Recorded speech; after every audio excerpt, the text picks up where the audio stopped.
Tervist kõigile! Uus kooliaasta on käes, 1. september. Sa kohtud oma vanade sõpradega, näed uusi sõpru. Kohtud oma vanade õpetajatega, näed uusi õpetajaid. Meil on uued õpetajad, kes ei ole meie koolis varem õpetanud ja meil on õpetaja, kes on meie koolis varem õpetanud. Kui sa näed mõnda koolipere liiget, kellel võib olla paha tuju, raske päev, siis ole hea naerata talle. Proovi teha tema päev ilusamaks. Meil täna on seda vaja, et me märkaksime üksteist.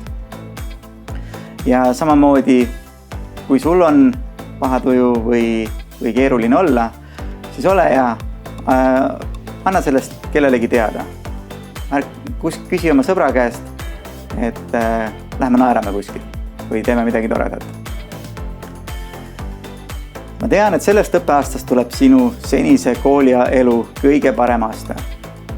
Sina oled see inimene, kes saab seda luua. Ma loodan, et sa naeratad, et sa oled õnnelik, et sa rõõmustad ja kui sul läheb keeruliseks, siis sa küsid abi. See on hästi oluline. Ja kohtume koolimajas, siis kui tavapärased koolipäevad on juba alganud.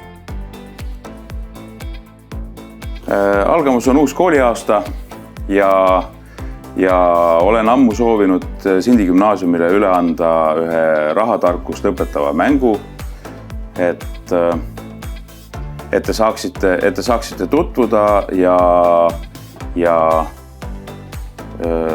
harjutada natukene orienteerumist rahaasjades. Ja Georgina on juba seda mängu proovinud ja ma loodan, et te võtate nendest mängudest osa ja õpite ka selle aja jooksul üht-teist siit endale kasulikku. Aga palun jõudu ja jaksu mängude läbiviimisel ja ma loodan ikkagi, et on osalejaid ilusti. Selle aasta ettevõtliku õppe fookus on rahatarkusel. Kõigi meie kooli 1. kuni 6. klasside õpilastel on kord nädalas rahatarkuse tund. 7.